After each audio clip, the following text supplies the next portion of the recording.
Mirë. Atëre jemi këtu dhe jemi me vullnetin. Besoj tani jemi live.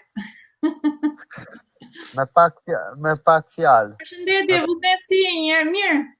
Përshëndetje Afrodita, mirë, uroj dhe për ti të jesh mirë. Faleminderit.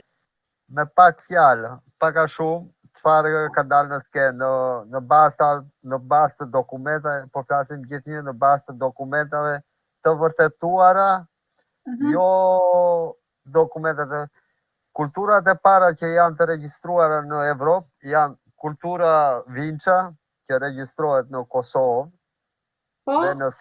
dhe në Serbinë e Jugut, kultura e Maliqit, që regjistrohet në zonën e Maliqit në Shkodër, në Korçë. Shiko tani, se që ta marrim vesh për njerëz se nuk unë do ta tregoj dhe në figurë, atë që më dërgove ti.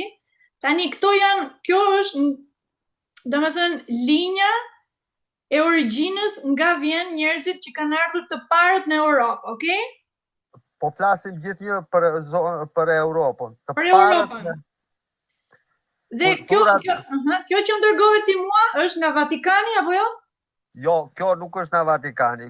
Këto janë linjat që kanë dalë në bazë të disa studimeve të shkencëtarëve, nuk e di ku janë, zvicerian. Po. Ata që kanë bërë studimet në zonën e Linit, po, bravo, linja, dhe disa dokumentave të regjistruara në Itali në bazë të popullatës me sape. Ajo është. E shikon? Po këtu thuhet të parët, tani çështje pellazke, okay? Çështje pellazke. Tani unë po ta nxjerr me pak llafe. Po? Po ta nxjerr me pak llafe. Kulturat e para që janë të regjistruara në zonën e Evropës janë kultura Vinça, që regjistrohet në zonën e Kosovës dhe në Serbinë e Jugut. Ajo është. Dhe në Serbinë e Jugut. Okej. Pastaj vjen kultura e Maliqit, që kur u tha kënet e Maliqit në vitin 1960 janë bërë ato nga Enveri, që janë lënë nga ka qenë dhe babai e ati Hasan Ceka, ai që ka mburaruar në Austri, babai Neritan Cekës. Po. Mirë po, kur dori kultura e Maliqit, ato u lanë në hije. Po pse se kemi dëgjuar ne me këtë kulturën e Maliqit? Kultura e Maliqit ka dalë në vitet 65-70 që është tarë kënet e Maliqit.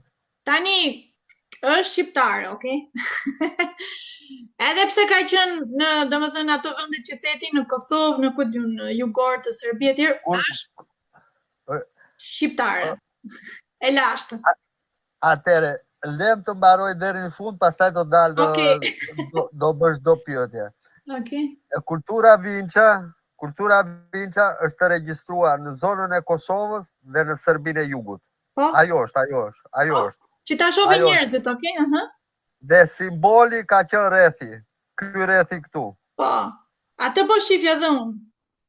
Simboli tradicional ka qenë rrethi. Pastaj kjo, në mos gaboj, e ke dhe ajo që atë statujën që kanë zbuluar në Kosovë e kultura Da Vinça, që është ajo me 2 krah. Okej, po. Pastaj vjen kultura e Maliqit dhe pastaj vjen lini në Pogrades që zbuluan zvicerianët. Po.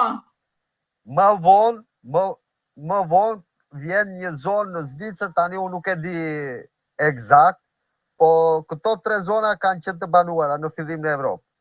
Këto 3 zona. Okej. Këta kanë qenë njerëz primitiv dhe tingujt e parë që lëshuan duke folur kanë qenë tingujt e natyrës. Nuk kanë qenë fjalë, kanë qenë tingujt e natyrës, në bazë të fenomeneve të natyrës. Okej, interesante. Më vonë, kjo popullat filloi të shumohej. Okej. Kjo popullat filloi të shumohej dhe u ndan në disa zona. Flitet për zonën e Zvicrës, në kufi Zvicër, Austri, kur është gjetur dhe ajo është një mbishkrim që është gjetur Iliria. Se zvicerianët janë keltët, edhe janë keltët i quajnë ilirët e jugut. Po, pra, pikërisht, këtë doja dilja unë. Edhe më vonë dolën edhe popujt e detit. Popujt e detit. Ku gjithë cilët filluan të ndashin në komplet mesdhe. Se deti mesdhe që e pelgu mesdhe. Edhe janë quajt popujt e detit. Jo, Pellaskët dolën më vonë. Okej, atëre kemi 7.000 vite para Krishtit kjo fjalë. Po flasim 7.000 vite para Krishtit. Pellaskët janë zona 5.500-5.000 vjet para Krishtit. Okej. Më vonë dolën Pellaskët. Pellaskët kanë banuar në komplet zonën e Epirit, në komplet zonën, në komplet zonën e Greqisë së Veriut. Një pjesë e mirë e Maqedonisë, gati gjithë Maqedonia, dhe janë njohur me emrin Pellask. Edhe në Anatoli. Në Anatoli. Pas Pellaskëve ka rënë murtaja shumë të forta. Dhe një pjesë e popullatës nga Anatolia u shpërngulën në drejtim të Italisë dhe njihen me emrin Mesapët e Japigët. Okej, kemi dëgjuar këto, po. Edhe Etruskët. Etruskët vinë nga zone, si ta themu ti, zone Anatolisë, Lidia. Po gjithë këto flisni një gjuhë më përpara, okej? Të gjithë flisni një gjuhë, dhe kjo gjuhë ka qenë e bazuar në bazë të tingujve të natyrës. Po? Ka qenë e bazuar në bazë të tingujve të natyrës që më vonë mori një gërm, mori 2 rokje. Operatorët e lirë të Shqipës. Bravo. Ato që ka operatorët e vjetës, si shto është profesori. Petrozhej. Operatorët e lirë. Ndarje, ra, shi, sha, la, tha, gjithë këto, okej? Ta marrë është njerëz që përflasin për Shqipën, se thonë. Këto po, do me thënë, me pak gjuhë të tjera, Shqipja. Me pak fjalë, Shqipja nuk është pasuri e popullit shqiptar. Shqipja është pasuri e gjithë Evropës. Por, neve jemi ato që kemi mbajnë gjallë sot që flasim. Ne jemi ata që kemi trashëguar. Po, pikërisht. Kjo është merita jonë. Profesori Petrozhej thot, Shqipja është një nga gjuhët e gjalla, ndër gjuhët e vdekura. Tani, më vonë, filluan të lindin dialekte. Okej. Po për shembull, unë I them mati, thua me. Njëri ashtu të varet ku shkuan njerëzit po. Bazuar në të njëjtën gjuhë. Më vonë ka filluar tregtia me zonat e Greqisë, nga zona e Mesopotamisë. Do me thënë. Pra, një sekond, e ke fjalën të ilirët? Jo, ilirët janë ku më vonë. Atëre Pellaskët 5.000 vite para shekullit, para Krishtit, kjo është afërsisht. Atëre, tani të ti shpjegoj avash me data unë. Po flasim gjithë një për Pellaskët, popujt e detit u danë. Këtu kemi dhe ndarjen e mesapëve, se mesapët janë shumë për para ilirëve. Kemi dhe ndarjen e mesapëve e japigëve që u nisën në drejtim të Italisë. Që emrat që njohim ne nuk njiheshin fare. Jo Epir, jo Ilir, nuk njiheshin fare. Po pra, pastaj erdhën, po. Erdhën ku shekuj më vonë. Më vonë, nga... Ku je tani, qa viti? Na oriento pak. Tani po flasim gjithë një në zonën e Pellaskëve, 5.000 vjet para Krishtit. Okej. Popujt e detit filluan të bënin tregti me njëri tjetrin. Po flisin të njëjtën gjuhë, me dialekte pak të ndryshme, po baza ishin tingujt e natyrës. Dhe duke filluar tregtia, se zone Shqipërisë ka qenë më këndeja brenda, zone Greqisë ka qenë më rraur, me Mesopotaminë. Për shembull, në këtë kohë ka ardhur gjithë dituria nga zonat, se po ta marrësh me shkencë, për shembull matematika, fizika, astronomia, nuk kanë lindur vetëm arabët e kanë shpikur, edhe mjekësinë, arabët e kanë shpikur për herë të parë. Ose nga Azia e ke fjalën. Nga komplet pellgu i Mesdheut. Tani këtu, pas pellazve, çfarë kemi? Kemi fillimet e ndarjes së tribuve të para. Kemi tribu Dore, tribu Jone. Okej, e çfarë është kjo? Atëre kemi banorët e parë të Greqisë, Dorët e Jonët. Dorët ishin Dardan dhe Ilirët për herë të parë. Fjala Ilir për herë të parë ka dalë në shekullin e 5 para Krishtit. Para Krishtit. E kupton? Filluan të organizoheshin në tribu. Po kush përfshi Iliria? Pse thuhet Iliria gjithë Ballkan? Disa thuan, disa historianë bëjnë gjithë Ilirin Gadishulli, Iliris. Allora, po? që në kohët e lashta, në çdo vend të botës ka qenë që kush ka qenë më i fortë i ka dhënë emrin vendit. Po, sigurisht. Tributi lire, fiset i lire mbizotëruan. Se fiset i lire kanë qenë shumë, kanë qenë paonët, kanë qenë ardianët, kanë qenë taulantët, dhe komplet Gadishulli e mori emrin Gadishulli Ilirik. Okej. Po, ku më vonë? Okej, më vonë. Tani po flasim... Për pellazgët. Tani kemi ardhi çik më përpara, dikut e 3000 para Krishtit. Okej. Atëherë kanë qenë dhe faraonët edhe këto. A kemi lidhje neve? Në atë periudhë kanë qenë dhe faraonët 4000. Atëherë, Afërdita, më fal që të them, nuk mund të futem dot në gjëra që nuk i di për arsye se kalon në teori konspiracioni pastaj. Dhe pastaj është më mirë të flasësh në bazë të dokumentave që ke parë dhe në bazë të dokumentave që ke lexuar. Okej, atëherë gjithë kjo popullsia fliste një gjuhë me dialekte të ndryshme? Atëherë. Erdhi dituria nga ato që the ti? Gjua ka ardhur në bazë të tingujve të natyrës. Po. Më vonë u bën në 2 rrokshe. Dhe gjithë secili e ka shkruar në bazë për shembull, po të shikosh alfabetin mesap, e jep në një, po të shikosh alfabetin kopt, e jep në një gjë tjetër, po gjithnjë e bazuar në tingujt e natyrës. Po. Shkrime të ndryshme. Po.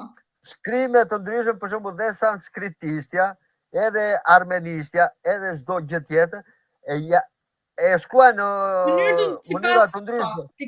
Po gjithnjë është e bazuar në bazë të tingullit të natyrës. Tingulli të saktë, bravo. Tingulli është i pari, pastaj shkrimi është i dyti. Pastaj shkrimi është i dyti. Dhe më vonë filluan të dalin fiset, tribut e para. Po flasim për popullatat Dore, për popullatat Jone, për popullatat e Detit. Për Mesapët, për Japigët, filluan Sikulët në Siçili, Shardanët. Dhe ç'a ndodhi? Më vonë, duke filluar tregtia, tani avash po afrohemi në 1300. Okej. Para Krishtit. Duke filluar tregtia, po avash u filloi të krijojë shtresa aristokrate, gjithnjë. Po. Shtresa aristokrate. Dhe me kalimin e kohës që filloi tregtia, atëherë ndodhi nga Mesopotamia, nga Azia, nuk e di, nga në bazë të atyre, në zonën e Greqisë vjen gjithë shkenca. Në zonën e Greqisë që sot Greqia, po nuk quhet fare atëre Greqia. Jo, Greqia nuk ekzistonte. Edhe ç'a ndodhi? U emëruan populli Graeci. Greqia nuk ekzistonte. Po. Graeci. Dhe filluan të asimilojnë këtë kulturë, që më vonë u quajt kulturë helene, po s'ka të bëj fare. Edhe për shembull, ti e dërgon djalin tënd në një shkollë në Gjermani. Po nuk do të thotë që djali tënd është gjerman. Pikërisht, po. Edhe kjo shtresa aristokrate që filloi të krijoj, filloi të asimiloj të thithë kulturën helene. Kultura helene është emri, po nuk ka asgjë me Helenën, se teoremi i Pitagorës, bazat e teoremës së Pitagorës janë piramidat e Egjiptit. Trekëndshi dhe kateti janë piramidat. Ja kanë marrë ata nga dikush tjetër, nuk është se ka tani nuk mund të futem atje për arsye se kalojnë në teori. Okej, kush janë Helenët, shkurt muhabeti? Çfarë janë ta? Helenët nuk janë popull. Është kulturë. Është kulturë. Helenët nuk ka të bëjë. Janë pellazgët e vjetër për që aristokratët? Shtresa aristokrate e pellazgjisë. Është Helene? Okej. Filloi të akumulonte kulturën helene. Po s'ka të bëjë fare, Helenët nuk janë popull, është kulturë. Okej. Do me thënë, janë dy gjëra të ndryshme. Okej. Tani se bien pak në ndesh me gjërat që janë thënë, kupton? Arrin të më kuptosh deri tani? Deri tani, okej. Atëre, më vonë filluan të organizohen, për shembull filluan të dalin tribute para Ilire, tribute para mesapët ishin, filluan të dalin edhe shenjat e para të gjuhës. Për shembull, kjo kulturë helene filloi të krijonte në bazë të gjuhës vulgare popullore, u krijua aristokracia. Po mirë, po populli ose njerëzit që nuk ishin aristokrat, ku çfarë? Atëre, në bazë të kulturës helene, filluan të organizohen institute gjërat e para shtetërore, për shembull, parlamenti, shkollat e gjërat. Mirë po, gjuhë e popullit ishte gjuhë vulgare, në bazë të tingujve të natyrës. Tani, ç'a ndodhi? Kjo kulturë helene filloi dhe bëri greqishtën antike. Tani kujdes, greqishtën antike do thot Shqipja, okay? Greqishtja antike është baza e greqishtës antike është Shqipja. Sigurisht. Për shembull, te Homerishtja fillon me fëmijë, Maria. Po pra, është komplet gjithë emrat e perëndive, gjithë emrat e këtyreve luftëtarëve janë shqip, sigurisht. Deri tani, arrin të kuptoj, deri tani jam në linjë.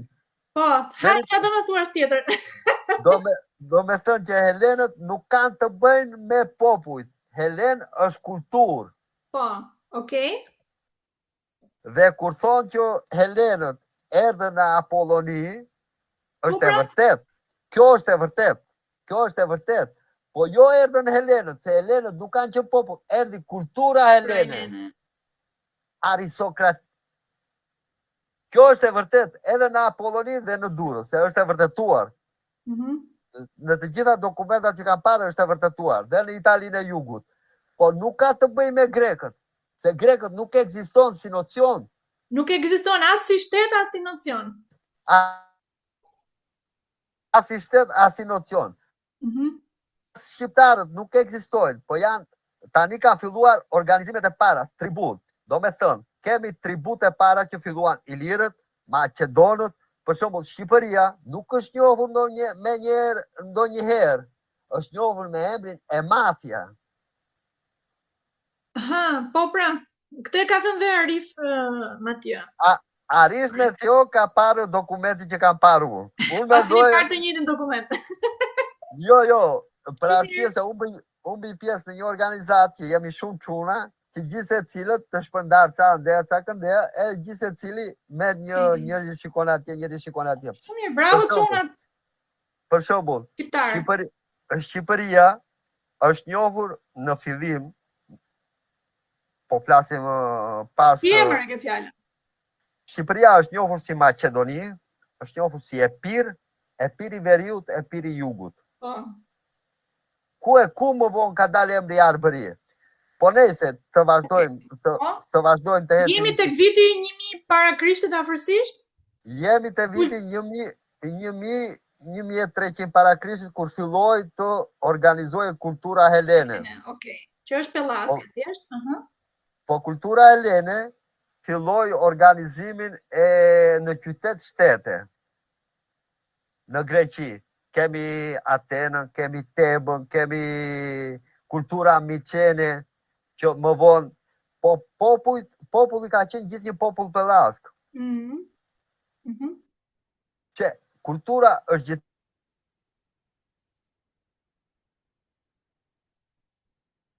ti të flasë në bazë të një kulture tjetër.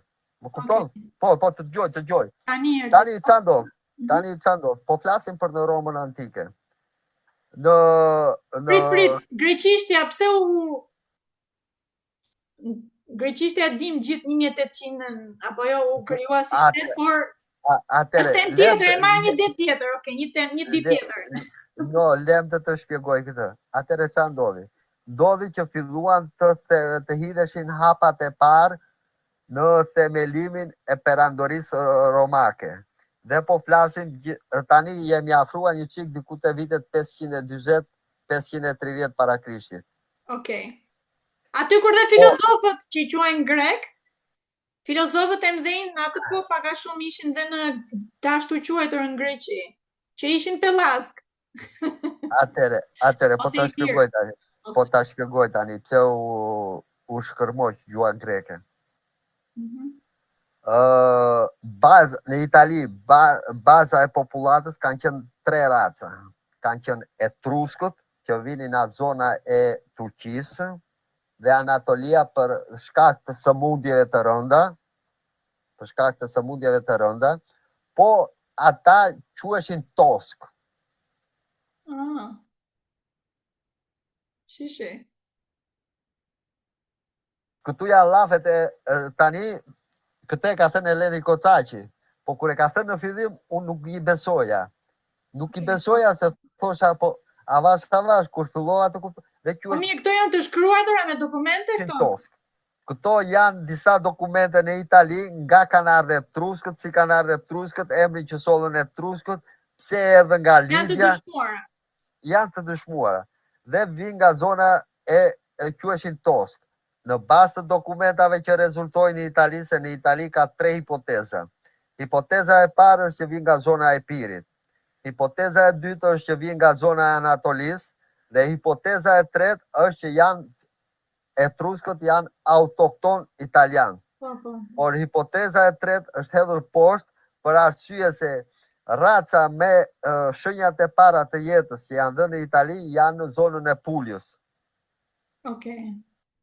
Dhe në zonën e Pulius ne po flasim për mesapët e Japigët. Mesapët e Japigët nuk janë popullat italiane. Do me thënë, populli më autokton sot për sot në Itali janë sikulët, sicilianët. Që janë? Që deri tani thonë autokton, unë nuk e di. Po pra, po është fis pellask i vjetër apo jo? Nuk e di. Mirë, mos gatrojmë shumë në Italinë. Unë po flas për çështë e verifikuar. Sikulët janë verifikuar që janë racë autoktone italiane. Dhe është mbajtur hipoteza e etruskëve është që vinë nga zona e Anatolisë. Por etruskët kanë një gjuhë non-indo-evropiane, që nuk është gjuhë indo-evropiane. E diskutuam këtë pak, por është për të studiu. Po tani po dalë në tezat e nuk ka term indo-evropian. Etruskët kanë mbajtur gjuhë naturale, tingujt e natyrës. Si pellaskët, që thamë. Si pellaskët. Për shembull, gjuha, atëre, të shpjegojmë tani. Pellaskët dhe etruskët kanë gjuhë jo indo-evropiane. Po gjuha jo indo-evropiane janë tingujt e natyrës. Termi indo-evropian dolën kur filluan modifikimet e para. Po, në mënyrë pak më sistematike të shkruar e kështu gjërash. Për shembull, babaj tim, kur është, për shembull, po marr një shembull të thjeshtë fare, babaj tim, kur është 30 vjeç, nuk mund të jetë babaj tim. po kur është 50 vjeç është babaj tim. Po është i njëjti person. Okej. Më kuptove? Do me thënë, gjua jo indo-evropiane quhen tingujt e natyrës. Gjua indo-evropiane quhet e modifikuar. Po, erdhi më vonë. Po. Arrive dhe ta kuptosh, për shembull, etruskët kanë pasur gjuhë tingulli dhe është klasifikuar jo indo-evropiane. Mirë. Okej. Dhe pelazgët kanë gjuhë jo indo-evropiane. Ilirët, mesapët edhe Grekja antike quhen gjuhë indo-evropiane se u modifikuan. Okej, kuptoj. E kuptoj, do me thëmë, kur është vetëm, quhet jo indo-evropiane. Kur fillon të modifikohet, quhet indo-evropiane. Okej, në rregull. Interesante. Atëre, jo interesante, këto janë gjëra që të çuditshme fare. Interesante. Po janë dhe shumë të lehta për të kuptuar. Po vetëm e keqja e ne shqiptarëve është që e kapim nga një pozicion. Nuk mund ta kapësh nga një pozicion, do ta kapësh nga tërësi, do ta kapësh në tërësi. Duhet ta kapësh nga origjina. Atëre çfarë ndodhi? Për shembull, në 320-ën fillojti themelimi i gjuhës së parë vulgare latine, gjithnjë mbështetur mbi etruskishten dhe mesapishten për të nxjerrë gjuhën e parë të senatit. Po.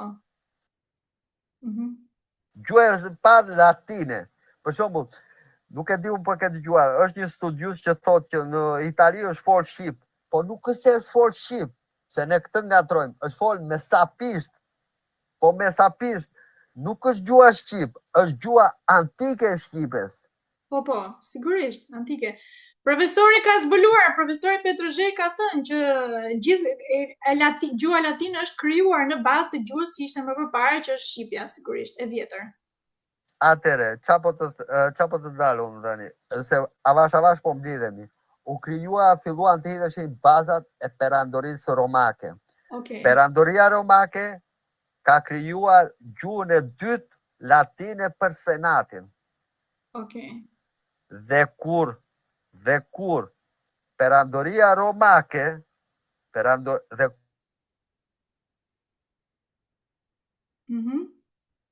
Më dëgjon? Gjua greqishte u shtuk, greqishtja vjetër. Më kupton? Se nuk kishte nevojë, se senati vuri njerëzit e tij, kaloi në latinisht. Do me thënë, gjua greke antike ishte gjuhë e shpikur, ndërsa gjua e tingullit ishte gjuhë e popullit. Po. Edhe po dalim këtu tani. Po që vjen nga njëri apo vetëm e rregulluar e modifikuar, se më vonë është e vërtet që perandoria romake e ka fituar luftën me Ilirin, se ca e vënë dyshim, ca se vënë dyshim. Kjo në bazë të dokumentave është e vërtetuar. Po kodi i derit i asaj kohe ka qenë që armiku respektohet. Dhe këte ka pasur dhe Aleksandri edhe Piro i Epirit. Do me thënë, romakët e fituan vërtet luftën. Po respektuan perandorët e lirë. Po i respektonin shumë dhe i trajtonin shumë mirë. Atëre qa ndodhi? Dhe në 230-ën, tani avash po të hyjtë e Bizanti. Tani dëgjoj me kujdes. Deri në 230-ën, kristianët kanë qenë të persekutuar në gjithë botën. Po të flasë në gjithë Evropën. Në 300 prindërit perandorit Konstantin kanë qenë kristian dhe predikonin kristianezimun fshehurës. Në 320-ën perandori Konstantin autorizoi legalizimin e kristianezimit. Po, në mënyrë të shumë të fortë kam dëgjuar. Në mënyrë shumë të fortë. Dhe filloi të themeloj Konstantinopolin për nder të Aleksandrit të Madh. Po Aleksandri i Madh ka lindur në Emathia. Po, këtë e diskutuam. Këtë e tha... Emathia do me thënë pjesa e Shqipërisë në Maqedoni. Atëre, Shqipërisë sotme në Maqedoni. atëre është pjesa midis Dibrës dhe Matit. Që quhet Emathia. Dhe për nder të Aleksandrit, që ka lindur atje? Që ka lindur atje vuri emrin Konstantinopoli. Por kujdes, themelimi u bën perandor i lirë me autorizimin e perandorisë romake. Po, pra i bashkëpunonin ata bashkë. Kishin mirë me njëri tjetrin. Do me thënë, paka shumë hyre në histori? Okej. Orari mirë historisë. Më mirë shkollës mësojnë këto gjëra. Në shkollë, si thot njeri këto gjëra. Do me thënë, grekët nuk ekzistojnë. Është kulturë helene, po kultura helene nuk ka të bëjë me popullin. Tani avash po vim tek në diçka tjetër. Në shekujt e parë? Shekujt arritëm deri te 320, 350 me themelimin e Bizantit. Okej. Themelimi i Bizantit u bëna shqiptar. Pikërisht. Por kjo racë pellazge, që të thash më parë, ekziston dhe në një pjesë të zonës së Bullgarisë, do me thënë që është Trakia. Po, kam dëgjuar Trakia. Ndërsa pjesë e Greqisë është mbeti një pjesë fare e vogël. Do me thënë Pellazgjia mbeti në zonën e Epirit, në zonën e një pjesë e vogël e zonës së Trakisë dhe në pjesën e Matit. Për arsye se ranë shumë sëmundje dhe popullsit u zhdukën. Më vonë kanë filluar fiset dore e jone që zbritën poshtë në Greqi. Anatolia. Në Anatoli, dorët e jonët. Dërsa, në bazë të analizave të ADN-s, kromozomit Y, popullata shqiptare rrjedh vetëm nga 2 zona. Do me thënë, komplet Shqipëria dhe gati komplet Evropa ka vetëm 2 zona. Zona e Kosovës dhe zona e Matit, e Dibrës. Aha! Avash, po e harit ta kuptosh... Okej. Origjina e gjithë Europës aty që e ka të më thënë. Po, nga Mati dhe nga... Origjina e pellazve. Atëre, po të dalim të gjua shqipe. Se unë e kam studiuar profesori, ka kapur, si ta themu ti, nuk e di se si e thot... Profesori Petrozheki fjalën. Po, e thot të lira, që është ajo e lira... Operatorët e lirë. Operatorët e lirë tani janë këto tingut që thua ti, okej? Janë këto... Janë tingut e lirë, ra, do më dhe në gjithë bashkëtingëllorët me zanoret, po janë shumë të thjeshta. Për shumë sepse unë po shikoj dhe këto simbolet që më dërgove ti mua, në mënyrë... Edhe si ta them ti, gjithnjë në këto popullat, kulti kryesor ka qenë kulti diellit dhe kulti shqiponjës. Po, pastaj për kultin tani më ke mua kështu eksperte. Me këto që po shikoj unë, po, sepse... Kulti diellit dhe kulti shqiponjës. Kulti diellit është Aleksandri, dhe kulti për shqiponjës, për herë të parë që ka dalë të hititët. Tani hititët në çfarë viti, janë përpara? Janë shumë përpara hititët. Hititët janë koha e pellazëve, do me thënë. 5000 vite po para Krishtit. Do me thënë me pak fjalë, shqiptarët dalin pasardhës direkt të pellazëve, po dhe grekët janë pasardhës të pellazëve. Po s'haro. Grekët janë thjesht që flasin atë greqishtën tani atë. Po prit. Të transformuar në laboratorike. Tani do të them një kuriozitet shumë të madh. Se unë jam dhe koleksionist, 6 vjet. Jam koleksionist. Në 1964 është bërë dasma e mbretit të Greqisë. Po. Që martua me... Nuk e di. Është bërë dasma e mbretit të Greqisë. Edhe mbreti i Greqisë ka nxjerrë një monedhë, se unë marr shumë monedha antike. I blej kështu në parankante gjëra. Mbreti i Greqisë ka nxjerrë një monedhë 24 gram argjend.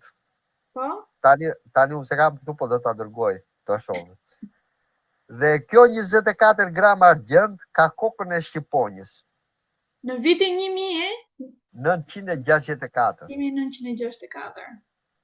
Dhe në certifikatën që e kam bler unë, në atë mbreti i Greqisë kërkon autorizimin nga shteti shqiptar për përdorimin e këtij simboli. Monedhës, po, shikon, pra ishte shumë i fuqishëm atyre sistemi autoritar shqiptar. Pastaj ra tërësisht. Do me thënë me pak fjalë, ne me grekët jemi një lloj si ata dy djem e një babaj që zihen, babaj ti kalon toka ti o mi kalon mua. Djali plan prishës. Po, e kuptoj, po sido që tjetë. Po Greqin, duhet të dishte i gjë. Greqin... Pritë se iku do t'a përsërisë, se nuk të gjojnë. Ti the? Thu edhe njërë? Greqin e ka krijuar Anglia. Po pra kanë krijuar ato... Për arsye se Anglia ka pas dominimin e deteve. Dhe kur se ka pasur një lidhje shumë të fortë midis Napoleon Bonapartit dhe Ali Pasha Tepelenës për arsye se Napoleon Bonaparte ka qenë shqiptar. E kemi dëgjuar këtë dhe këtë? Jo, ta kanë nxjerrë Sazan Guri. Po ke dhe të tjerë kanë thënë. Dhe ka pasur një lidhje shumë të fortë. Dhe Anglia për të pasur dominimin e deteve, se deri në 1800 dominimin e deteve ka pasur Anglia. Ku më vonë ka marrë Amerika?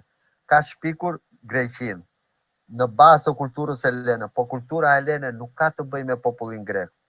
Dhe flamuri i Greqisë është flamuri i Kompanie delle Indie Orientale. Okej. Nuk e di këtë. Jo.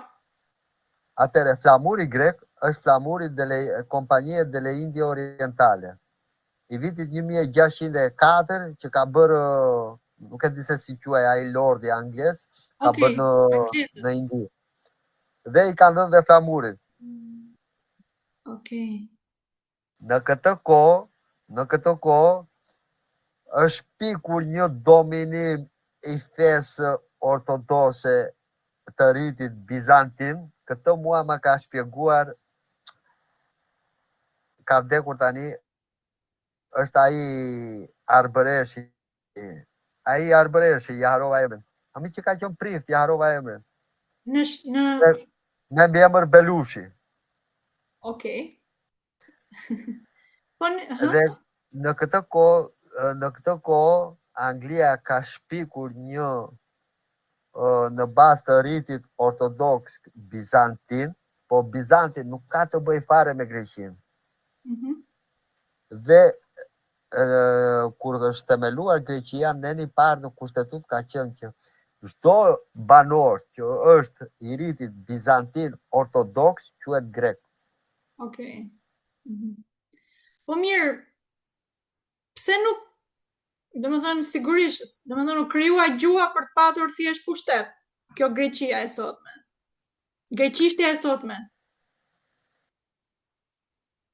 Greqishtja e sotme është, si ta them ti, është një gjuhë që po ti heqesh prapa shtetas, os është shqip. Do me thënë, si do që të vi puna, unë kam qenë në Greqi, Prandaj shqiptarët i mësojnë greqishten kështu për një muaj, 10 ditë gjithë gjuhët. Shiko të them, është një gjë që nuk e di se si e ka pas emrin ai që ka thënë që në qoftë se doni të studioni historinë para Krishtit dhe shkenca, duhet të studioni gjuhën. Për arsye se gjuha shqipe ka është, si ta them ti, është e bazuar është e bazuar në një në origjinën e natyrës. Për shembull, unë një farë kohës për arsye se nuk kam shumë dokumente, kam studiuar edhe të gjuhës së majave është një dituri e Vedave në Indi, pak a shumë, po nuk është se kam shumë dokumente për atë, me thënë të drejtën. Unë me atë merrem. Me diturinë e Vedave. Është e vërtetë.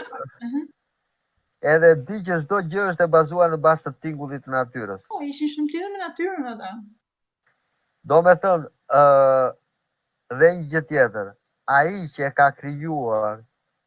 ka krijuar albanologjin, ka ditur diçka më shumë se mua dhe se ti. Normale. Për arsye se nuk është sumerologji, o latinologji, po është albanologji. Do me thënë, ka ditur diçka më shumë. Është planifikuar mirë, po. Shqipja është, si ta them utish, me pak llafe dua të dalë këtu. Shqipja është një gjuhë që nuk është pasuri vetëm e popullit shqiptar. Është pasuri e gjithë Europës. Për shembull, as diskutohet ajo, unë biles me libri profesorit Petrozhej vërteton qartësisht fare. Edhe bilet madje imagjino, unë ti e di që unë jam norvegjia apo jo. Si, e di. Unë kam bërë librin Vizioni Mistik i Universit dhe norvegjiktja, domethënë, me profesorin Petrozhej dhe kemi vënë re që këto rrënjët që thua ti, rrënjët operatorët e lirë janë dhe këtu, imagjino sa larg. Janë dhe këtu sepse lidhet me keltishtën, që lidhej me neve, me operatorët e lirë të Shqipës. Domethënë imagjino, është sa larg edhe prap këtu do vi. Çdo gjë është dhe nuk zbërthet dot pa operatorët e lirë të Shqipës, dhe algoritmi sipër. Po ti merr greqishtën. Greqishtës hiqi prapashtesat, is, os, as, us, o, ato që ka greqishtja. Do kthehet aty. Po tani, po këto, domethënë, okay, paka shumë e morën vesh me ato që na sqaroi. Tani paka dua të them një gjë, pastaj më bë pyetje çfarë duash. Populli shqiptar ka ditur 4 vilajete. Po në Shqipëri nuk janë 4 vilajete. Janë 5 vilajete. E cila është e pesta? Vilajeti i Selanikut. Selanikut? Po Selaniku ka qenë kryeqyteti i Maqedonisë antike. Po. Prandaj edhe në ditët e sotme është shumë kam qenë në fakt unë isha në Selanik këtë vit për herë të parë dhe ajo energjia maqedonse, kuptohet shqiptare, ishte shumë aty. Atëre, po të them, vilajeti Selanikut ka qenë vilajet autonom. Ka qenë autonom e administruar në anglezët. Për arsye se atje bëj gjithë tregtia. Po. Gjithë tregtia, se zona e Selanikut ka qenë zona më e, si ta them ti, më e kulturuar. Aristokratët shumë më lart, po. Helene. Po kultura helene nuk ka të bëjë me popullin grek, si ta shpjegova. Do me thënë ka qenë tregtia me hebrejt, tregtia me Egyptin, me Mesopotaminë, dhe ka qenë vilajet autonom. Po gjithë i banuar nga popullsi autoktone shqiptare. Dhe që thot, tani dua të dish një gjë tjetër, se edhe 4 vilajetet e tjera se njerëzit kanë qef kështu i çik me, 4 vilajetet e tjera janë vilajeti Shkodrës, vilajeti Janinës, vilajeti Manastirit, edhe i Kosovës, i Dardanis. Edhe vilajeti Selanikut. Tani kanë dokumenta që kanë dhe popullatën, të gjitha të marrë së bashku bëjnë diku të 4.800.000 veta. Po të flasë në 1.800 në kone Alipash. 1.800 në kone Alipash të Belenës. 1.820. Po tani, po këto turqit? Atere, unë kam lexuar 1-2 kujtime të Sami Frashërit, se në qoftë se e din, alfabetin turk e ka bërë Sami Frashëri. Wow. Nuk e di këtë ti. E kam dëgjuar, po nuk e dija që dinin dhe tjerët. Domethënë mund të jetë, është e vërtet. Po stadiumi Beşiktaşit të Turqi ka emrin e djalit të Sami Frashëri. Po. Prandaj ke 10 milion në Turqi akoma dhe sot flasin shqip, që kanë aty shumë. Beşiktashi i Turqisë është themeluar nga djali Sami Frashërit. A shikoj? Besoj se e di këtë. Kjo është dokumentuar. Kjo është e dokumentuar. Nuk e thua dot jo, nuk e kundërshton dot. Nuk ka se si ta thuash jo. Osman, shkrimi i vjetër Osman nuk ka të bëj fare me turqishtën e sotëm. Turqishtja e sotëm ka alfabeta latin dhe në qoftë se nuk do ishte Sami Frashi, ata do flisin me gishta, me shënja. Akoma. Kjo është e dokumentuar. Atëre, Turqia nuk popullata autoktone e Turqisë llogaritet të jetë popullat pellashke. Autoktone. Ka të ardhur nga Mongolia, ka të ardhur nga zonat e Uraleve, popullat slave, po popullata autoktone janë fiset e popujve të detit. Do me thënë, Turqia, në qoftë se, për shembull, nuk e di, gjithë një thot populli vlla shqiptar. Po, prandaj na quajnë vlezër e tjerë ata. Ata din diçka. Por, kalojnë në disa, për shembull, themelimi i shtetit turk ishte themelimi i shtetit laik. Ndërsa tani Turqia vërtet është shtet laik, po është kthyer më shumë musliman. Tani muslimanët që erdhën në Shqipëri e 500 vjet etj. Atere, do marrësh vesh diçka tjetër tani. Në Shqipëri janë bërë dikute, në mos gaboj, rreth 12.000 analiza ADN-ja të kromozomit Y. Në Serbi janë bërë dikute, në mos gaboj, dikute 18.000. Në Greqi janë bërë o 8.000 o 10.000. Edhe tani popullata e Greqisë është më shqiptare se ne shqiptarët. Të shkojmë tek pse muslimanët, pse erdhën ky termi, koncepti i fes, muslimanizmi dhe kundra për të marrë pushtetin në Shqipëri. Pse edhe i vranë, edhe i duan, edhe se marrë vesh. Atere. Apo thjesht për pushtet? Jo, nuk ka të bëj fare me pushtetin, ka ardhur, si ta them ti, njerëzit e kanë djerë atë se Kurani ka ardhur shumë më vonë se Bibla. Dhe Kurani ka qenë me ligje, në atë kohë njerëzit nuk ka pasur ligje o kushtetutë e gjëra. Kushtetutat e tyre ishin Bibla dhe Kurani. Po ne kishim kanunet. Kanunet nuk është se i kemi pasur ne, kanunet ne i kemi trashëguar. Për arsye se prit. Shqipëria ka 2 kanune. Kanunin e ka dhe kanunin e Lek Dukagjinit. Edhe pastaj i bashkuan bashkë, apo jo? Jo, nuk i kanë bashkuar bashkë. Kanuni i Lek Dukagjinit është kanuni i Aleksandrit të Madh. Vërtet? Është dëshmuar? Po. Në disa pika. Jo komplet kanuni, po në disa pika. Po mirë, si krijoi Aleksandri i Madh? Nga ushtarët e tij kur u kthyen apo nga si u rujt? Atëre, Aleksandri i Madh e kishte të trashëguar nga Piro i Epirit. Se Piro dhe Aleksandri kanë qenë të një familje. Për shembull, po të marr në kanunin e Lek Dukagjinit thuhet që gratë nuk ngiten për arsye se gruaja shikohet si vazhdimsi e jetës. Dhe në qoftë se ti do vrasësh një vajzë nga një fis, ti do ta paguash me jetën e 3 burrave o 2 burrave të fisit tënd. Do me thënë, Aleksandri i Madh e kishte në gratë janë, si ta them ti, janë sebepi i shumimit të jetës.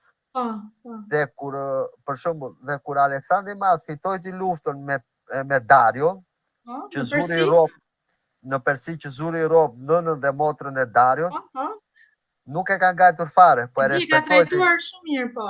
E ka trajtuar shumë mirë për arsye se ligji i kanunit ka qenë që gratë nuk preket me dorë. Po, është e vërtet. Për shembull, në lek Dukagjinit është e detyruar, për shembull, që ti, unë, dhe në qoftë se jam armik me ti në qoftë se vjen në shtëpinë time, unë jam i detyruar të mbroj ti me jetën time. Për shembull, këtë ne kemi, mikpritje. Këtë ne kemi për shembull te Akili. Akili kur vrau Hektorin, që babai e Akilit u fut në kampin e Akejve, për shembull Akili mund ta vriste atë, fare mirë. Po e mbrojti me jetën e tija, derisa ai dol. Do me thënë, janë gjë, po në qoftë janë të ruajtura. Qysh atëherë? Në qoftë se është një apo është dy, mund të jetë në koincidencë.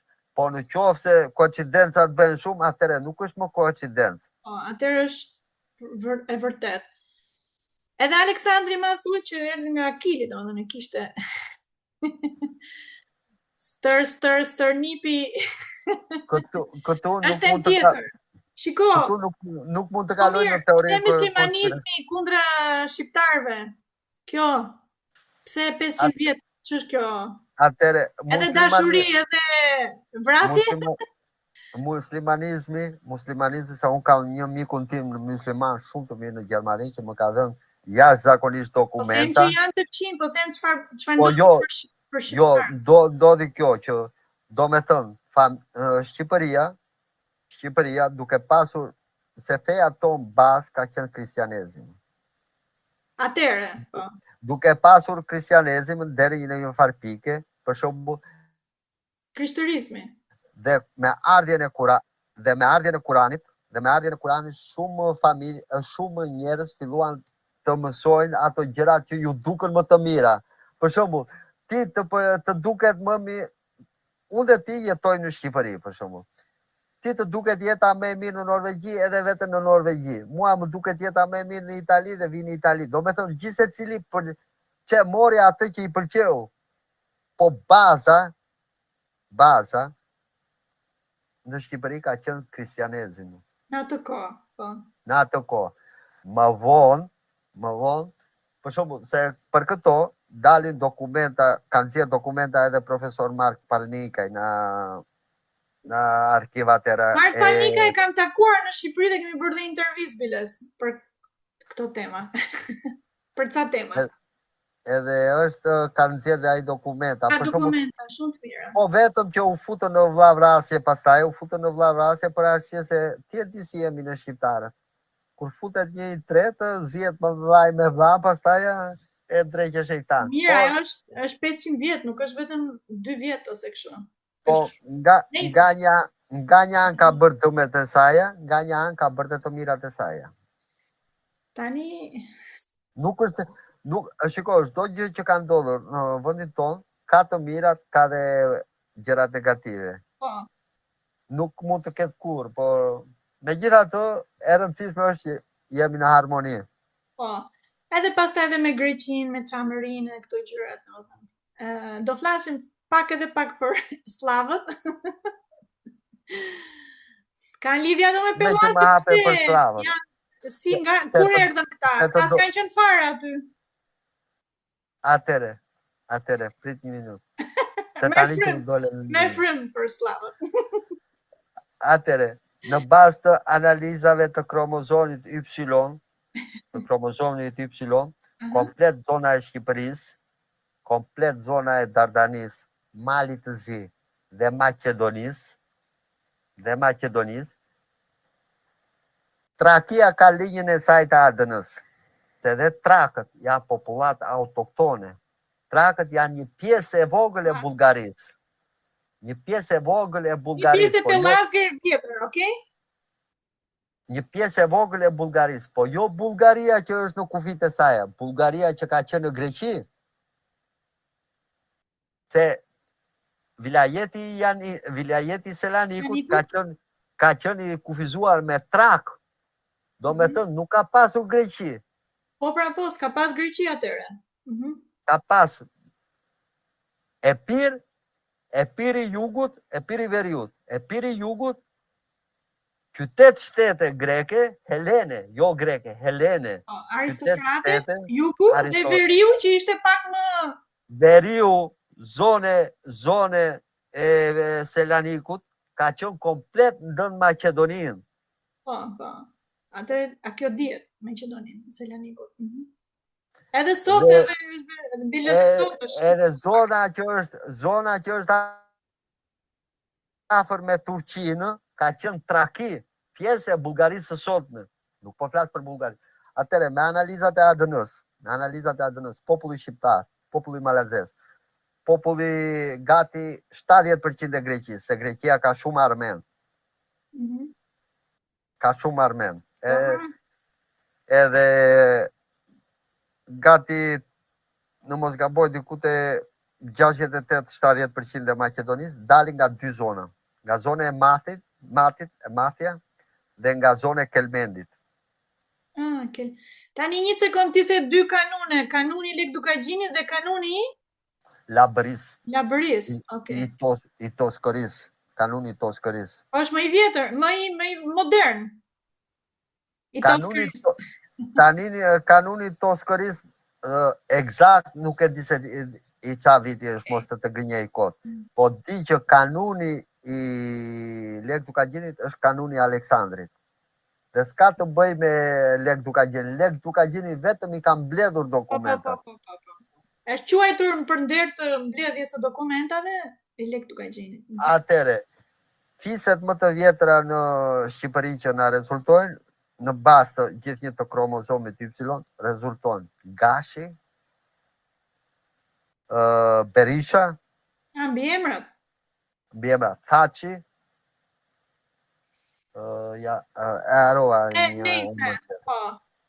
edhe Zaja. Vullneci e këti mbi emrin? Lulu. Unë e kam gjetur, jam kaun, jam unë. Okej, shumë interesant. Malizi është gati 80% janë kristianë shqiptar. Kanë mbetur akoma. Serbia ka vetëm 48% slav. Po nga erdhën këta slavët më? Atëre fillimet e 700 vjet janë, nuk janë shumë. Erdhën aty, nuk kanë qenë autokton fare. Fillimet e ardhjes slave vinë si pasojë e grindjeve që ndodhën në Urale, për arsye se nuk e di se si ndodhi, për të pastruar racën i zbuan në Uralet. Këta si ta themu si të zbojmë ne evgjitët në Shqipëria. Po. Këta në fillim kur erdhën kanë ardhur në një pjesë të vogël të Rumanisë dhe nuk kanë depërtuar në Serbi. Për shembull, Beogradi deri në 1800 Beogradi ka qenë i Hungarisë. Besoj se e di. Po më përpara? Më përpara ka qenë një, si ta themu ti, ka qenë zona e Ilirëve dhe Ilirët këta nuk i kanë quajtur serb, i kanë quajtur serb. Po pra, serb, me v. Serb. Servis, shërbim. Por, e ke dëgjuar Agron Dalipin? I kemi dëgjuar, më të gjithë kemi dëgjuar, po. Së është Arb. Po, një interpretim është, po, nuk jam shumë hajt. Dhe këta për shembull, po ta marrësh ti më shumë slav ke në zonën e slav ose serb, domethënë ishin njerëz që nuk kishin një status të lartë, ishin më tepër shërbyes, okay, në aspektin dikur të aristokratëve dhe aty një shtresë më ulët. Në këtë aspekt. Këta gjetën mbështetje kur erdhën 12 gote. Se kur erdhën 12 gote, gati e shkatruan Nga ku? nga veriu, nga Gjermania. Nga Gjermania, jo nga pak më veri, më shumë? Atere, kur filloi avash që të binte perandoria romake, perandoria romake ka pasur 4 prefektura. Ka pasur prefekturën e Ilirikumit, ka pasur Galas, ka pasur një nuk e di Gala, po Keltët. Edhe dy të tjera. Ndërsa kur avash filloi të binte perandoria romake, filluan 12 gote nga veriu. Nga veriu i Gjermanisë, nga Danimarka e andea. Atje filluan shkatrimet. Edhe serbët në atë kohë filluan të shtrieshin, që gjetën sheshin. Tani unë para ja 2 kohësh kam bërë një muhabet me një profesor të historisë, edhe që u binda që ilirët e kanë humbur luftën me perandorin romake. Në vitin? Kur humbi Teuta, dhe në vitin 150 para Okej. Se il kanë bërë gati 100 ca vjet luftë me perandorin romake. Do me thënë, atje u binda se më nëzori dokumentat, se unë i bëra pyetjen dhe kisha dubjen time, si ka mundësi që romanët të fitojnë luftën me ilirët dhe pastaj të humbësit i vënë perandor në Romë. Po, bre. Se të krijohet iluzioni. Edhe ai më bindi me fakte, me dokumenta, që është e vërtet që ilirët e humbën luftën, por kodin derit të perandorisë romake ka qenë që respektoj armikun tëmë. Një loj Aleksandri Madh. Një loj si... Do me thëmë, tërgjyshërit e tyre. Po, vemi rotullojemi, dalim gjithë një tek e njëta gjë. Te njëta burim, te njëti burim. Me pak fjalë, ajo që dua të them, që po, dua t'ju mbush mendjen edhe shumë shqiptare në për komente e gjëra se shkruaj budallë që jo kështu e jo. Po, dhe se ke idenë që do shkruajnë te kjo që do publikojmë tani. Nacionalizm. Po, nuk ka nacionalizm, po ne sigurisht më mirë, domethënë dokumenta dhe dëshmirë dhe gjëra, domethënë. Atëre, nacionalizma, patriot jemi të gjithë. Nacionalist jemi të gjithë, po jo nacionalistë së murë. Shqipja nuk është se është pasuri vetëm e popullit shqiptar. Shqipja është pasuri e gjithë Evropës. Po, jam shumë dakord. Dhe shumica e Evropës janë bindur për këtë. Për shembull, ti ke para ja dikosh Macroni që tha me gojën e tij në Tiranë, ju jeni të parë tha në këtë kontinent. Po. E ka thënë vetë me gojën e tij. Mirë makaroni, por neve kemi shkencën tani që ka zbuluar profesori Petr Zhej, që quhet shkenca e re e etimologjisë. Shkenca e etimologjisë tani, nëpërmjet algoritmit simbolik dhe pa gjuhën shqipe, pa operatorë të lirë, që thamë neve, nuk motivohet asnjë gjuhë tjetër në Europë minimumi. Nuk e motivon dot. Nuk motivon dot. Djali tim studion në Francë, në Lyon, Çunin e kam dhe më thot, babi, nuk ka mundësi, e merr fjalën frëngjisht, i heqë një 2 gjëra edhe i del shqip. O babi, mua më duket sikur flas shqip, thot. E njëjta gjë për gjithë gjuhët europiane, gjermanisht, anglisht, të gjitha, norvegjisht, gjuhët skandinave, gjuhët gjermanike, gjuhët latine, gjitha. Për shembull, se është edhe gjë tjetër që thonë që përse gjuhët e vdekura dhe shqipja nuk ka vdekur. Shqipja nuk mund të vdesë se është tingulli i natyrës.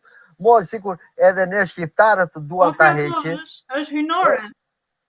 Hynia nuk pritet dot. Pjesa hynore nuk e vret dot. Është hynore dhe do të rrojë gjithmonë. Sikur edhe ne shqiptarët të duan ta heqim, mos ta përdorin fare, nuk vdes. Po pra pikërisht. Po pse të tjerat kanë vdekur? Hitisht. Atëre, gjuha greke antike sanskritishtja. Homeri si e përçonte? Homeri si përçoi dituria atëherë? Dituria përçoi nëpërmjet folurës. Fjala e parë e Homerit është mbëria. Pikërisht. Hap Iliadën, fjala e parë e Iliadës është mbëria. Më shqip se ka që nuk besoj. I ke shumë shqip dhe vetëm nga neve mund të... Në fakt, unë kam gjetur dhe një gjë tjetër në fakt e Homeri dhe tek Iliada, tek gjithë këto të vjetrat, të gjithë to historit aty në fakt, janë të gjithë historit dhe diturit astrologjike, së më merrem dhe me astrologji vedike tani, dhe shqipja, domethënë, i sqaron dhe ato, imagjino. Pra sa afër sanskritishtës dhe është dituri vedike, po dituri vedike quhet një gjuhë në gjithë botën. Para dituri e vedeve, ajo e Indis. Po, me atë merr, unë në fakt jo vetëm atë merr, po unë atë dhe praktikojmë tani. Ajo është koha ku gjuhësh pellazke shqiptare do rilindin. Ajo është shumë, si ta them ti, ajo është një gjuhë, është një kulturë shumë e avancuar për arsye se ajo ka dhe meditimin. Po, meditimi, unë jam instruktore meditimi tani dhe mësojmë, dhe duhet mësojsh dhe mësojt e folura nga qendra e gojës, domethënë, Homeri, deri tek Homeri, deri tek platonistët, shqipja mbaj si gjuhë i qëndërzuar. Duhet flisjen nga qendra e gojës. Domethënë, këto janë gjërat praktike tani, por vetëm shqipe e ka shumë dhe ka dhe sanskritishtja, po sanskritishtja nuk përdoret në sot, nuk flitet, po shqip flitet. Kam kupton? Dhe të gjithë janë prandaj brenda shqipes ka një dituri shumë të madhe të fortë fuqishme që ke një, shiko të them kjo, ke shumë gjuhë të vdekura sot për sot në botë. Është gjuha tokariane. Po dhe latine nuk kush flet latinisht? Gjuha latine flet vetëm Vatikani. Po, qa Vatikani ku digjaj, ama. Bëjnë sikur. Nuk flitet, domethënë në kuptim, nuk flitet populli, nuk flitet, ja, neve tani po flasim shqiptar. Nuk është gjuhë e popullit. Nuk është gjuhë e popullit. Unë them një gjë, që me gjithë këto mallkime, me gjithë këto që ka pasur gjuha shqipe, dhe nuk ka vdekur. Që nuk e vret dot gjën hynore. Shiko, Afërdita, kam bërë një studim kot për kuriozitet. Në gjithë botën ekzistojnë, e di se sa gjuhë ekzistojnë, sa dialekte gjuhë? 3025. 3025. Shiko, edhe anglishtja është gjuhë e krijuar. Kohët e fundit. Nuk është, gjuhët mund të, nga një gjuhë, nga një bazë, si që ishte operatorët e lirë, mund të krijosh një gjuhë tjetër. Gjuha angleze është gjuhë latine. Gjuhë latine, por është ne bërë në një mënyrë për teknike, për teknologjinë dhe për këto gjërat. Për shembull, sot anglishtja flitet në gjithë. Flitet është gjuha më e përhapur. Për shembull, sigurisht është gjuha latine që tani unë kam bërë tani po bëj një dy kërkime rreth gjuhës baske. Për arsye se më rezulton që dhe gjuha baske është një nga gjuhët që bazohet në tingujt e natyrës. Gjuha baske. Të gjithë gjuhët janë bazuar në këto tingujt e natyrës ose operatorët e lirë, por ishte logjike. Për shembull D-ja, pse D-ja do të thotë ndarje? D-ja, ma një bashkëtingëllore. Edhe të tjerat, D-ja, thot profesor Petrozhej, është një nga simbolet e lashta që është rrethi i ndar. Ke një rreth dhe ndarë me një viz, ishte rrethi i ploti pa ndarë, është i ploti, pastaj ndahet, edhe po ta vësh këtë dhe këtë është D-ja. Domethënë da në shqip, da do thonë ndarje, sepse është ndarje. Pra, ishin logjike, ishin natyror, ishin me natyrën, ishte një logjik tjetër dhe në fakt shumë e thjeshtë, por e pavdekshme. Mirë, okay, Vullnet, ajë se do flasim prap, do ta publikoj këtë me Vullnetin tënd të lirë, okay, Vullnet? Po, publikojme. Edhe thjesht për pak dituri dhe tjerëve, me qënë se ti e marrë sa këto gjërat. Që them që jemi rritur me gënjeshtra. Jemi rritur me gënjeshtra, po tani do t'i jargulloj mirë atyre gjërave që janë gënjeshtra, do t'i shndrojmë avash në të vërteta, sepse është dhe koha tani Kam ja 2 mitë e mi në Greqi. Kam ja 2 mitë e mi në Greqi.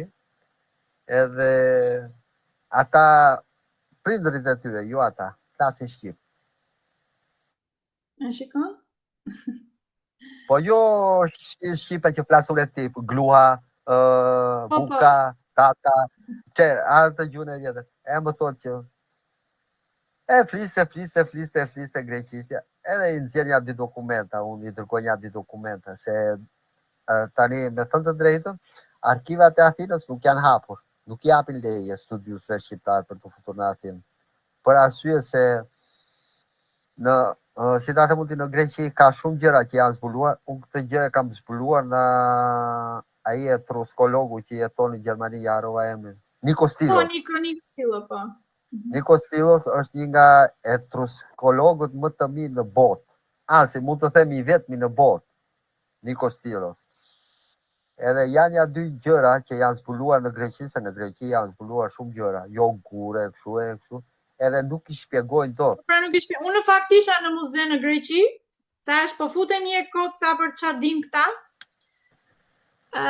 Më vuri shumë përshtypje që sqarimet e statujave, gjëra, domethënë absolutisht asgjë. As të planetëve, Venusi ose ku diun afro ç'a kishin ato, një ignorancë shumë e madhe nga, domethënë e pash për sqarimet ishin shumë keq. Në muze, domethënë ata nuk din, t'japin emra vet.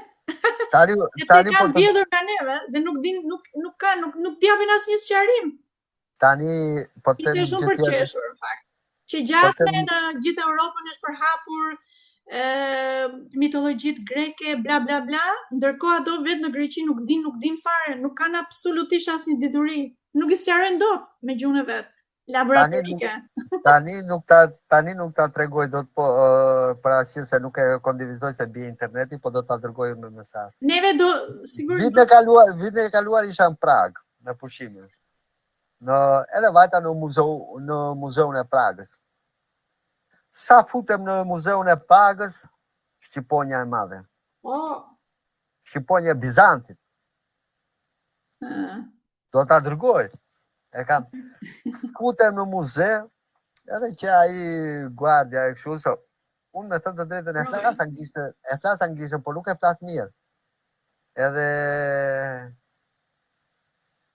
më shikoj luftëtarët që sodhen në lirinë e Republikës e kështu e ndër të tjera lexoj Mërkur Bue Barsha.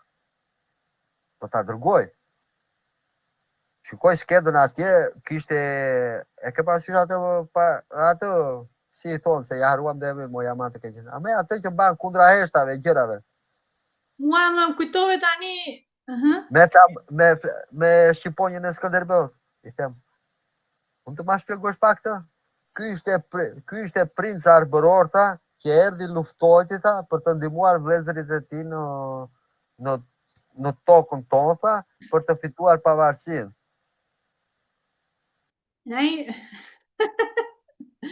Hajde. Unë gjela kështu. Shikoj, historia jonë është fshehur, nuk e kanë shumë të fshehur sa që nuk e kanë fshehur ai shumë sa që nuk din ku as vetë nuk din. I thash atje, po mirë, thash ti, di se ku bie Arbëria?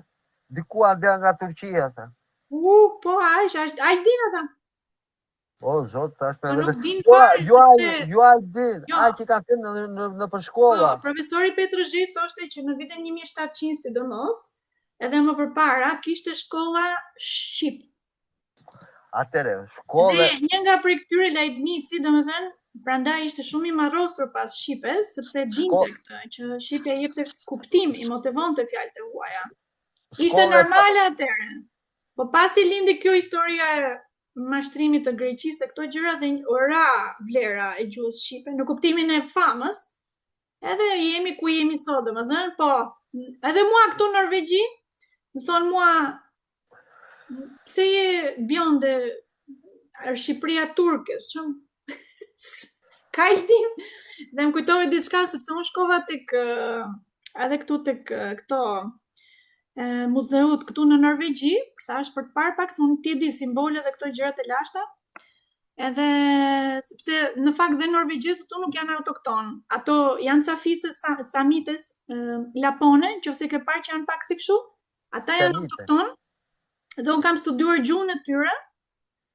Gjuha e tyre është vllai i thon vllait.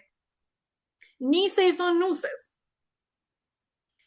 E lëkur, e janë, më thënë, ajo është më autoktone, më thënë imagjino. Ka shumë fjalë përbashkëta, që as ato vetë se din, dhe edhe po i thoje, mirë ato, po i thoje unë, shkova në muze dhe po, që po thonë të ajo goca, që do drejton ato jo. Edhe shkova në ato simbolet, unë e di ato kisha bërë më përpara, sepse kem diturin vedike, mitologjit, gjithë nordike, shqiptare, gjasme greke, që është Pelazge, këto më përpara, i di domethënë dhe po ja thoja unë asaj, që shiko kjo është energjia kësaj, dhe ka vjen nga kjo emri, as u dinin, as këto nuk i din ato që janë gjasme nordike. Edhe më tha mua, hajde do punosh ti këtu, më tha mua. Hajde ta puno ti, tha, na mësoj çik neve, tha, se ne nuk i kemi dëgjuar ndonjëherë këto, tha, dhe i sqarove, më pëlqeu shumë bukur, tha, sepse e lidha unë me gjithë gjërat, sigurisht. Këto s'din asgjë, nuk din t'i japin sqarime fare. Janë sepse mungon shumë shqipja. Nuk është se nuk din të japin sqarime. Atë i kanë mësuar. Për arsye se shikoj të them gjë. Po edhe në Shqipëri që janë të mësuar ato nxënësit e sotëm. S'din asgjë. Këtu në Itali, ka dalë një dekret i Mussolinit i vitit 1939, ka dalë publik, është për në skenë, dhe ka thënë që çdo gjë pas zbulimit që, jo, në 39, në 43, pas zbulimit që ka bërë Ugolini në Butrind, se Butrindin e ka zbuluar Ugolini, të parët kanë qenë italianët. Të parë që kanë vënë këmbën në zbulimin e Butrindit kanë qenë italianë. Dhe ka dalë një dekret i Mussolinit që çdo gjë që do gjendet në këto territore do quhet greke ose latine. Po, normale. Mirë vullnet, unë më duhet largohem pak. Unë do bëjmë një bisedë tjetër me Kismet, do vazhdojmë me pyetje të tjera. Shumë interesante për gjërat që ditit gjëra që ke lexuar, që ke dëshmi e prova. Atëre, unë nuk është se për shembull kam dëshmi e prova. Unë kam mbledhur të gjitha ato dokumenta që kam arritur të shikoj. Kam mbledhur të gjitha ato që thot njëri e tjetri. I kam konfrontuar nga shumë veta, për shembull shton grekë, shton italianë, shton atë, i kam konfrontuar. Edhe kam zjerë analizën. Shumë mirë. Do të vazhdojmë përsëri, edhe do të kemi më shumë.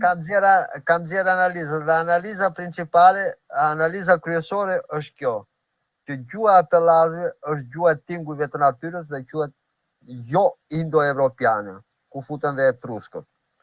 Ndërsa gjua e modifikuar në si quan ti ashtu të lira, operatorët të lirë kanë filluar prim hapat e parë të gjuhës indo-evropiane. Do me thënë, gjua indo-evropiane është bazuar mbi gjuhën jo indo-evropiane. Kaqe. Është terma që përdoret sot, indo-evropiane, jo indo-evropiane, por më përpara dikur është përdor diçka ndryshe. Nëse, atëre jemi të lumtur që flasim shqip dhe që merremi vesh shqip me operatorët të lirë të shqipës që motivojnë gjithë gjuhët e minimumi europiane. Vetëm një edhe unë të përshëndes edhe një të fundit vetëm dëmin më të madh që i kanë bërë gjuhën në shqipe heqjen e paskajores në 1970. Po, Mark Palnika kemi diskutuar që ka patur shkolla të para në Kurbin. Bëjmë mësojë gjuha mësojnë shkencat ndryshme në Shqip. Shkolla e parë ka qenë në vitin 1590 në Kurbin. Pikërisht pra për këtë na tregoj dhe dëshmojmë, është me dëshmim nga Vatikani. Kjo është e vërtetuar në Vatikan, ka dalë dokumente në Vatikan. Po, Mart Panika e gjeti këtë dokumentin dhe dhe flitet dhe shkencat që mësoheshin aty në Shqip. Atëre, shkolla e parë ka dalë në Kurbin në vitin 1590. Shkolla e dytë ka dalë në vitin 1602, nuk e di zonë e veriut. Në vitin 1700 është hapur shkollë shqiptare në Napoli dhe nuk janë gjetur akoma dokumentat, se dokumentat mbahen për Universitetin e Raguzës. Por nuk është vërtetuar akoma 1000% që Universiteti parë ka qenë në Durrës në vitin 1380. Në Durrës? Unë kam gjetur në Durrës.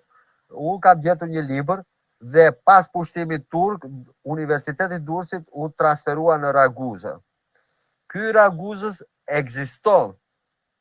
Te Universiteti parë në Evropë është Universiteti Bolonjës, 1150. Pastaj vjen një në Gjermani, pastaj vjen ky Durrësit, 1380. Po dokumenti nuk është akoma autentik. Bazohet në llafe, nuk është se ka dalë për shembull që ta shoh me sytë mi nga Vatikani, nga Raguza që ka qenë në Durrës e kështu. Thuhet që ka qenë në Durrës. Thuhet që ka qenë në Durrës, por nuk flas dot me garanci. Nuk dua të kaloj në teori konspirative. Mirë, Vullnet, përshëndes, kalofshi bukur, do ritakohemi në online. Kalofshi mirë. Besoj se mësove ca gjëra të reja. Po, mësuem gjëra të reja. Kalofshi mirë, mirëpafshim. Mirëpafshim.